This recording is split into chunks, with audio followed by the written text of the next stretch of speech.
at a city in the United States of America where the population, which is poor in many ways and majority African American, has been drinking and bathing in lead-contaminated water. Flint is a very poor, dangerous, and poverty-stricken city in Michigan with a population of about 100,000. In 2014, the state decided to build a new pipeline to Lake Huron in an attempt to save money in Flint. This would require Flint to switch getting water from Detroit to the local Flint River for around 2 years. Although the Flint River is notoriously known for being filthy, studies shown that the river would be safe to drink if treated with the anti-corrosive agent. However, the water was never treated and caused lead water pipes to corrode and leach lead into water sent to homes in Flint. The state reported that the water was completely safe to bathe in and drink. However, residents have experienced illness, developmental problems in children, and even death. This has made life difficult on Flint residents, especially young children. And I know that if I was a parent up there, I would be beside myself that my kid's health could be at risk.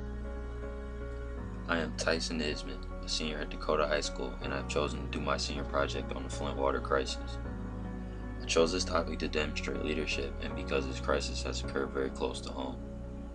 There are also many African Americans that have been affected greatly by this issue, and I feel as if it would be most powerful to voice my opinion in a video format.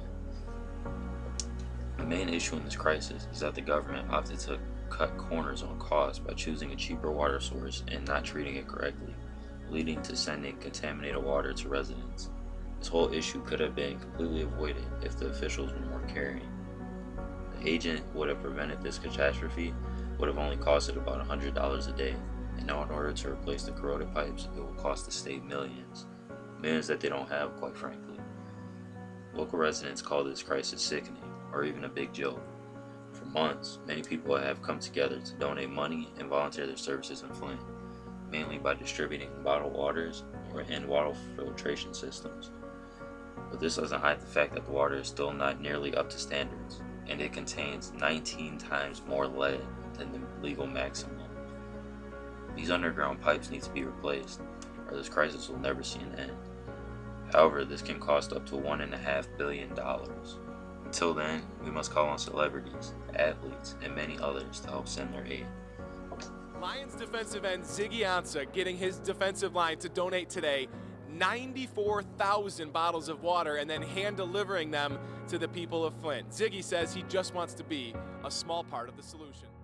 Aqua Hydrate, a bottled water company owned in part by Sean Diddy Combs and Mark Wahlberg, is pledging to donate 1 million bottles of water to the residents of Flint, Michigan. The company says it's sending 5,000 cases of water to Flint and will continue to provide bottles to residents until the city's water problems are solved.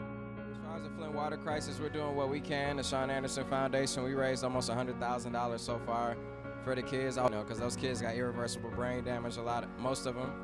A lot of them, that lead poisoning you can't get rid of. So we're just trying to figure out ways that we can help them more than just aiding them with water, but aiding them with ways of seeking the proper health care, the proper doctors, the proper treatment. So that's my part.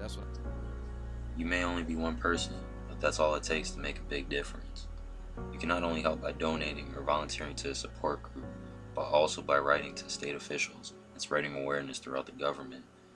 Access to clean drinking water is a right that some people don't have, even in the United States. But together we can all make the world a better place to live.